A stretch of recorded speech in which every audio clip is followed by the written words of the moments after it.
Sidang gugatan ijazah Wakil Presiden Gibran Rakabuming Raka kembali digelar di Pengadilan Negeri Jakarta Pusat Senin 8 Desember 2025. Dalam persidangan, pihak Gibran menyerahkan 14 bukti serta menghadirkan ahli guna membantah gugatan yang sebelumnya dilayangkan. Dalam persidangan, kuasa hukum Gibran, Dadang Herli Saputra, menyerahkan bukti awal dari pihaknya. Dadang menyerahkan 14 bukti awal untuk membantah dalil-dalil yang disampaikan oleh penggugat, yakni Subhan Palal. Ia menjelaskan bukti-bukti itu diserahkan kepada majelis hakim sekaligus untuk membantah kompetensi absolut. Dadang lalu mengatakan pihaknya juga akan menghadirkan ahli yang berkaitan dengan hukum tata negara guna menguatkan dalil soal kompetensi absolut. Yang menegaskan pihak Gibran menghormati gugatan dari penggugat Subhan Palal.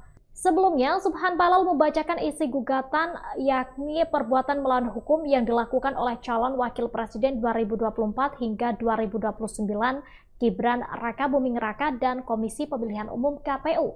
Dalam isi gugatan yang dibacakan, Subhan menyebut tergugat yakni Gibran Rakabuming Raka tidak memenuhi syarat pendidikan sebagaimana diatur dalam perundang-undangan. Atas hal itu, yang menyebutkan Gibran saat mencalonkan diri sebagai cawapres tidak lulus SMA. Yang menilai riwayat pendidikan Gibran yang tidak memenuhi syarat dan ketentuan perundang-undangan. Hal itu dapat dilihat dari portal publikasi pemilu dan pemilihan milik KPU. Kemudian diungkapkannya bahwa undang-undang atau peraturan KPU tersebut di atas tidak menyinggung adanya penyertaan dan atau persamaan pendidikan calon. Ia menilai mutlak dilarang dan hanya sesuai dengan undang-undang beserta peraturannya saja, yaitu berpendidikan paling rendah tamat SMA. Adapun dalam isi gugatannya, Subhan juga menuntut Gibran dan KPU secara tanggung renteng membayar ganti rugi material dan imaterial sebesar 125,01 triliun rupiah kepada penggugat dan seluruh warga negara Indonesia. Uang tersebut nantinya disetorkan ke kas negara. Penggugat juga meminta pengadilan menghukum para tergugat membayar uang paksa sebesar 100 juta rupiah per hari apabila lalai melaksanakan putusan. Tribun Jateng hari ini, bahkan sang penggugat meminta pemerintah membuka pintu pertolongan dari seluruh dunia. Sosok yang melayangkan gugatan itu adalah advokat asal Jakarta Barat, Arjana Bagaskara Solihin. Sejumlah bukti gugatan itu telah dicantumkan di Instagram pribadinya pada Jumat 5 Desember 2025. Melalui mekanisme gugatan warga negara atau citizen lawsuit, Arjana menggugat 4 pihak. Di antaranya Presiden Prabowo Subianto, Menteri Kehutanan Raja Juli, Menteri Keuangan Purbayayudi, dan Kepala BNPB Legend TNI Suharyanto. Dalam gugatan yang diajukan, Arjana menilai semua tergugat telah lalai menjalankan kewajiban sebagaimana diatur dalam Undang-Undang Nomor 24 Tahun 2007 tentang penanggulangan bencana. Arjana menilai kelalaian tersebut berujung pada meningkatnya jumlah korban jiwa. Dalam permohonannya, Arjana meminta pemerintah menaikkan status banjir menjadi bencana nasional. Pasalnya, banjir yang menerjang 3 provinsi ini menimbulkan kerusakan masif dan juga korban dengan jumlah yang besar. Sidang sengketa informasi ijazah mantan Presiden RI Joko Widodo kembali digelar di Komisi Informasi Pusat alias KIP pada Senin 8 Desember 2025, di mana pengamat kebijakan publik Bonatua Silalahi menggugat Komisi Pemilihan Umum KPU RI. Dalam sidang kali ini, Bonatua selaku pemohon dan KPU RI selaku termohon dengan agenda pemeriksaan uji konsekuensi 9 item informasi yang dikecualikan oleh KPU. Ketua Majelis Komisioner KIP menyebut KPU RI tidak paham dengan prinsip pengecualian informasi karena telah menutup 9 item informasi pada salinan ijazah S1 Fakultas Kehutanan Universitas Gadjah Mada UGM Jokowi. Ada 9 item informasi pada salinan ijazah S1 Jokowi yang dianggap ditutup, yakni nomor kertas ijazah, nomor induk mahasiswa, tanggal lahir, tempat lahir, tanda tangan pejabat legalisir, tanggal legalisasi, tanda tangan Rektor UGM, dan tanda tangan Dekan Fakultas Kehutanan UGM. Awalnya Denny Canan menyebut ajakan Pandawara Group terdengar ngawur bahkan terlihat tidak mungkin. Meski demikian, ia tidak menampik jika pernyataan tersebut juga masuk akal. Atas hal itu, pihaknya sebagai seniman daerah akan siap membantu demi mewujudkan mimpi Pandawara untuk Indonesia. Tidak hanya Denny Canan, Chef King Abdi juga tertarik ikut patungan membeli hutan. King Abdi mengaku siap mengeluarkan uang senilai 500 juta rupiah. Sebelumnya, ajakan itu diumumkan melalui postingan Instagram @Pandawara Group pada Kamis 4 Desember 2025 lalu. Mereka mengajak membeli hutan agar kawasan penghijauan tidak dialihfungsikan. Hal itu untuk mencegah peristiwa serupa seperti bencana banjir dan tanah longsor yang terjadi di Sumatera Barat, Sumatera Utara, dan Aceh. Gerakan patungan membeli hutan Indonesia ini bukan sekedar wacana. Adapun kelompok pecinta lingkungan Pandawara Group benar-benar serius menggarapnya.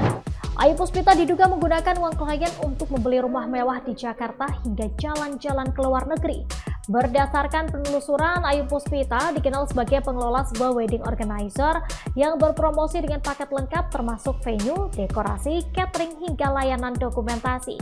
Nama Ayu Puspita sendiri menjadi sorotan publik setelah muncul kasus resepsi pernikahan yang viral karena berlangsung tanpa makanan maupun minuman meski klien mengaku telah membayar penuh.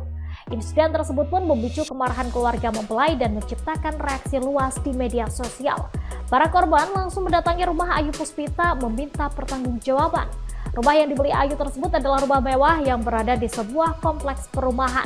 Berdasarkan pengakuan Ayu Puspita, pemilik wedding organizer yang menipu ratusan calon pengantin di Jakarta ternyata memakai uang kliennya membeli rumah mewah dan jalan-jalan ke luar negeri. Adapun Ayu Puspita mengakui bahwa manajemen keuangan perusahaannya memang berantakan. Sebanyak 200 orang yang mengaku mengalami kerugian mendatangi rumah AP di Jalan Beton, Kayu Putih, Jakarta Timur. Masa menuntut pertanggungjawaban atas berbagai layanan pernikahan yang diduga tidak dipenuhi. Situasi di lokasi sempat memanas. Hal ini disampaikan langsung oleh Kapolres Metro Jakarta Timur Kombes Pol Alfian Nurrizal. Polisi kemudian bergerak ke lokasi untuk menenangkan keadaan. Alfian menyebut langkah itu dilakukan agar situasi tidak berkembang menjadi tindakan anarkis. Alfian menjelaskan bahwa penanganan kasus WO Ayu Puspita berada di wilayah Polres Metro Jakarta Utara. Karena itu, terduga pelaku dibawa untuk proses pemeriksaan lanjutan. Kasus ini pertama kali mencuat dari unggahan seorang perias pengantin di TikTok mengenai acara pernikahan yang bermasalah di Jakarta Barat dan Jakarta Utara Sabtu 6 Desember 2025. Setelah unggahan tersebut beredar, sejumlah netizen mengaku sebagai korban dan mulai saling berkomunikasi melalui grup WhatsApp.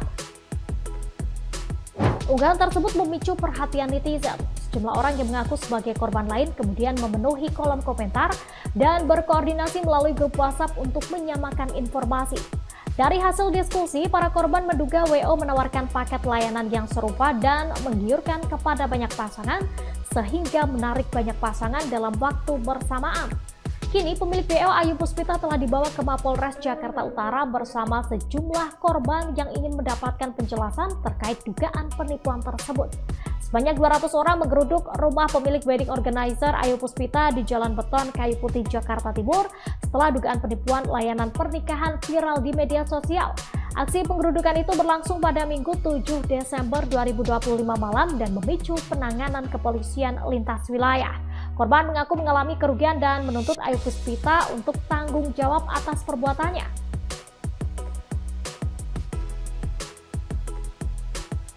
Kendaraan bermotor milik jasa pengiriman barang atau kurir juga menjadi sasaran empuk pencuri di Madura Senin 8 Desember 2025.